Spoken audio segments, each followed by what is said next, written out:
नमस्कार. आजची आपली रेसिपी आहे पुरणपोळी. सर्वांच्या आवडीची अशी ही पुरणपोळी. कुठला कार्यक्रम असेल तर आपण पुरणपोळ्या वगैरे घरी नक्की बनवतो, पण ते पुरणपोळ्या जर तुमच्या लाटताना फाटत असेल आणि जरा जास्त पुरण भरलं तर त्याही फाटत असतील, तर ही रेसिपी नक्की बघा. तुम्ही कितीही पुरण भरलं तरीही पुरणपोळी लाटताना अजिबात फाटणार नाही. एकदम टम्म फुगलेल्या मऊसूद अशा आपल्या ह्या पुरणपोळ्या होणार आहे. तर त्यासाठी आपल्याला लागणार आहे इथे चण्याची डाळ. तर अर्धा किलो 500 ग्राम इथे मी चण्याची डाळ 5-6 तास भिजत ठेवायची आपल्याला. म्हणजे डाळ एकदम मऊ झाली का आपलं पुरणही लवकर होतं. डाळ शिजली का पुरण व्यवस्थित तयार होतं. तर आता ही डाळ आपल्याला उकळून घ्यायची, चांगली शिजून घ्यायची. तर त्यासाठी गॅसवरती कढईमध्ये मी पाणी गरम करत ठेवलेलं आहे. पाण्याला चांगली आता बघा उकळी आली आहे. त्यानंतर आपण यामध्ये ही चण्याची डाळ घालायची. पाण्याला चांगली उकळी काढूनच नंतर चण्याची डाळ घालायची. आणि जेवढी चांगली डाळ भिजलेली असेल तेवढं पुरण लवकर शिजलं जातं. त्यामुळे डाळ 5-6 तास तरी भिजत ठेवा चांगली. आणि स्वच्छ धुवून नंतर आपण ही घेतलेली आहे. 2-3 वेळा धुवून घ्यायची आपल्याला डाळ. आणि आता गरम पाण्यामध्ये घालायची. आता डाळ आपण गरम पाण्यामध्ये थंड डाळ घातल्यामुळे पाण्याचं टेम्परेचर जरा कमी होतं. त्यामुळे थोडासा गॅस फास्ट करायचा आणि पाण्याला जराशी हलकीशी उकळी काढून घ्यायची आणि मग स्लोवरती ठेवायचं आता आपल्याला. आणि डाळ आपली उकळते तोपर्यंत, शिजते तोपर्यंत आपण पीठ मळून घेऊया. तर पीठ मळण्यासाठी इथे मी घेतलेला आहे मैदा. तर 1.5 कप मी इथे मैदा घेते आहे. 1.5 कप मैदा घेतलेला आहे. आता याऐवजी तुम्हाला अर्धा मैदा आणि अर्धा गव्हाचं पीठ घ्यायचं असेल तरी घेऊ शकता.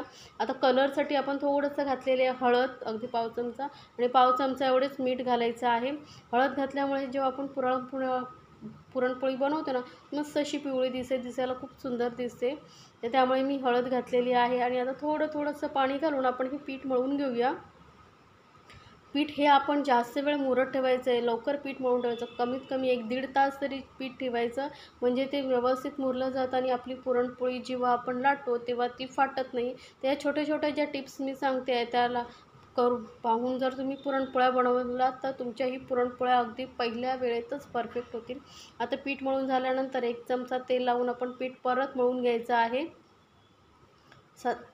थोडंसंच तेल लावायचं आणि मस्त अशी ही पीठ परत 1 मिनिटच मळून असं व्यवस्थित आपल्याला हे ठेवायचं आहे. आता हे पीठ तुम्ही एअरटाईट डब्यामध्ये किंवा असं ओल्या कापडाने झाकून ठेवू शकता. तर हे पीठ आपलं मळून झालेलं त्याला मी झाकून ठेवून देते. तर पीठ आपलं तयार झालेलं आहे. म्हणून आता आपण परत डाळीकडे आलेलो आहे. आपली डाळ ही शिजलेली आहे. आता हे बघा वरचं जे पाण्याचा फेस येतो ना तो आपल्याला काढून टाकायचा आहे. तर अलगद वरच्यावर आपण हा फेस सर्व काढून टाकायचा आहे. मी दाखवलेल्या रेसिपी जर तुम्हाला आवडत असतील तर चॅनलला लाईक्स, कमेंट्स आणि सबस्क्राईब करायला विसरू नका. सोबतच बेल आयकॉनवरती क्लिक करा म्हणजे माझ्या नवीन रेसिपीची नोटिफिकेशन लगेचच तुमच्यापर्यंत पोहोचेल. आता डाळ आपली शिजली की नाही आपण चेक करून बघूया. आणि बघा पटकन तुटली जात नाही आहे. थोडंसं बाकी आहे तर आपण अजून 5 मिनटं शिजून घेऊया. तर डाळ मी परत 5 मिनटं अजून शिजून घेतलेली आहेत. आता परत आपण चेक करून बघूया. तर डाळ बघा आता एकदम मस्त मऊसूद अशी झालेली आहे. तर आता हे पाणी जे आपल्याला काढून टाकायचं आहे. तर हे पाणी आपण एका बाउलमध्ये वगैरे काढून घ्यायचं. हे वेस्ट होत नाही. यापासून तुम्ही आमटी बनवू शकता किंवा कटाची आमटी बनवू शकता. आमटीमध्ये वगैरे वापरायचं, खूप छान टेस्ट येते. आता हे सर्व पाणी आपल्याला काढून घ्यायचं आहे. जराही पाणी राहिलं ना म्हणजे डाळीमध्ये. तर हे सर्व पाणी आता मी काढून घेतलेलं आहे. आता याला परत आपण गॅसवरती ठेवूया कढईला. हे पाणी आता मी डाळीसाठी वापरणार आहे. याची कटाची आमटी बनवणार आहे. पुरणपोळीबरोबर छान लागते. आता डाळ आपली परत आपण गॅसवरती ठेवलेली आहे. आता यामध्ये घालूया गूळ. तर इथे अर्धा किलो डाळीसाठी मी अर्धा किलोच गूळ घेतलेला आहे. जेवढी डाळ घेतो आपण तेवढंच गूळ घ्यायचं म्हणजे गोडाचं प्रमाण एकदम परफेक्ट होतं. नाहीतर काय होतं जर गोड कमी झालं तर आपण जेव्हा पुरणपोळी खातो तेव्हा मग ते एकदम अशी कमी गोडसर पचपचीत लागते. त्यामुळे गूळ मी इथे अर्धा किलो घेतलेला. आता तुम्ही तुमच्या आवडीनुसार कमी जास्त करू शकता प्रमाण. व्यवस्थित आता आपण गूळ घालून मिक्स करून घ्यायचं आहे. आणि याला आपल्याला परत आता शिजत ठेवायचे आहे. पूर्ण गुळामधलं गूळ आटून म्हणजे थोडंसं हलकंसं मॉइश्चर असं राहिलं पाहिजे इतपतच आपल्याला हे शिजून घ्यायचं आहे.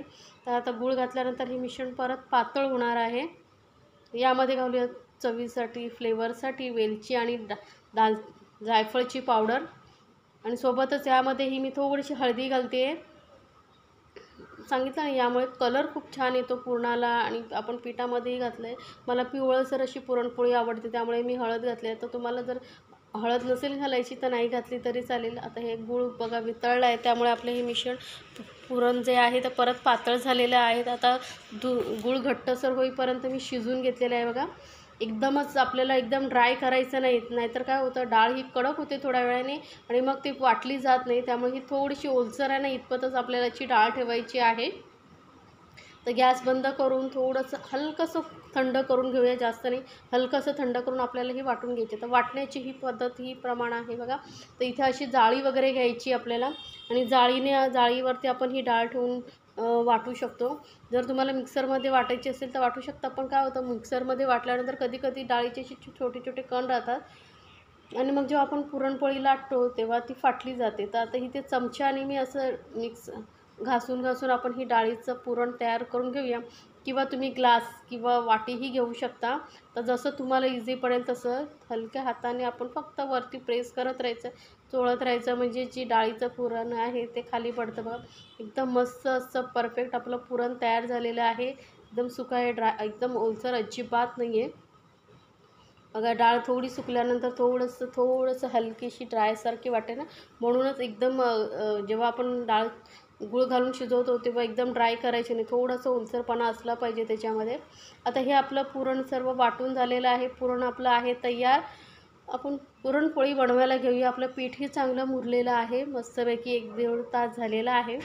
तर आता पुरणपोळी लाटण्यासाठी आपण हा पुरणाचा एक गोळा घ्यायचा आहे, मोठासा गोळा घ्यायचा आहे, कारण पुरणपोळीच्या जास्त भरलेलं असलं तर खाताना खूप मजा येते, त्यामुळे मी जास्त घालते आहे. आता गोळा बघा, आपण मस्त गोल गोळा करून घ्यायचा आहे, आणि त्यानंतर त्याच्या अगदी पावभाग एवढा पिठाचा गोळा घ्यायचा आहे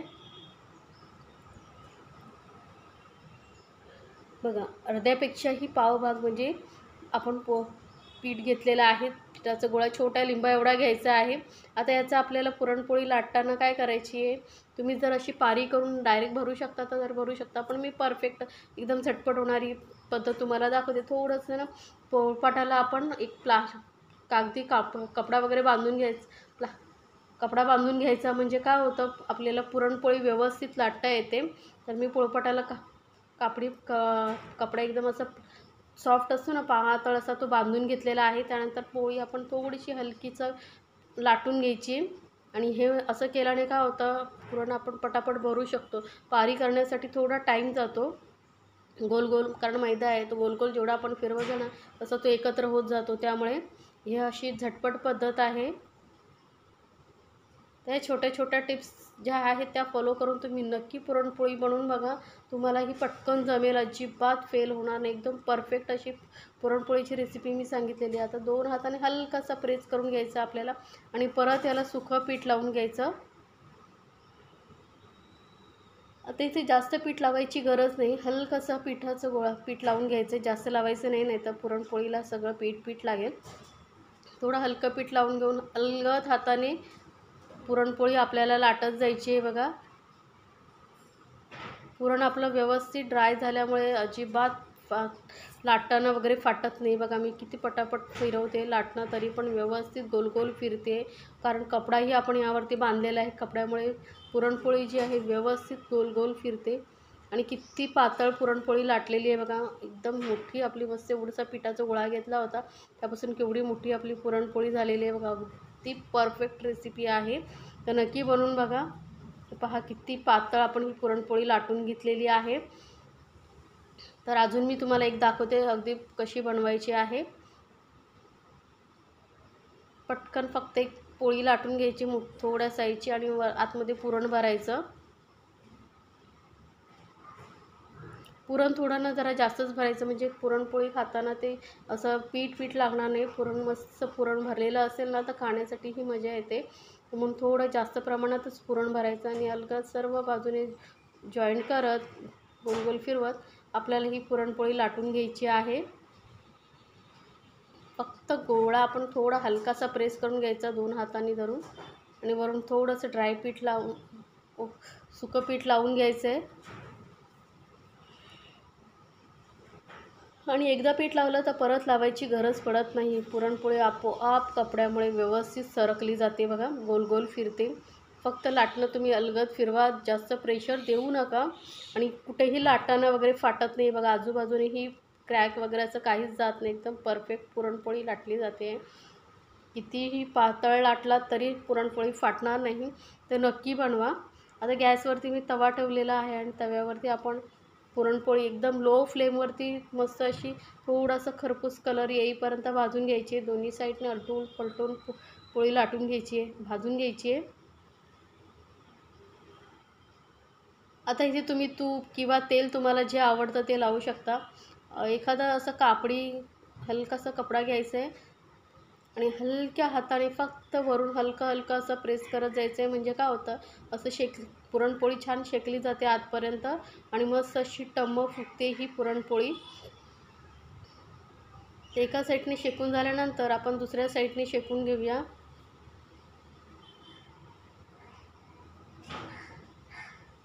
म्हणजे व्यवस्थित आपली पुरणपोळी शेकली जाणार आहे, कच्ची अजिबात राहणार नाही. आता इथे तेल किंवा तूप तुम्हाला जे आवडतं ते तुम्ही लावू शकता. तर अतिही तेल किंवा तूप लावू नका, नाही तर ती तेलकट पुरणपोळी लागेल. बघा आता पलटी केल्यानंतर कशी मस्त टम्म फुगेल बघा पुरणपोळी आपली. आणि व्यवस्थित दोन्ही साईडने चांगली शेकून घेतलेली आहे. तर आपली अशी गरमागरम ही पुरणपोळी तयार आहे. तर नक्की बनवा आणि मला कमेंट्समध्ये नक्की सांगा तुम्हाला ही रेसिपी कशी वाटली.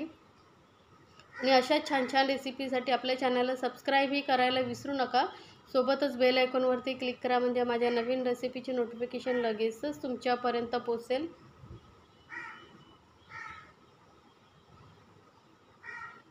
तर याच पद्धतीने ना मी सर्व पुरणपोळ्या बनवून घेते. तुम्हीही नक्की बनवा आणि मला कमेंट्समध्ये नक्की सांगा तुम्हाला ही रेसिपी कशी वाटली.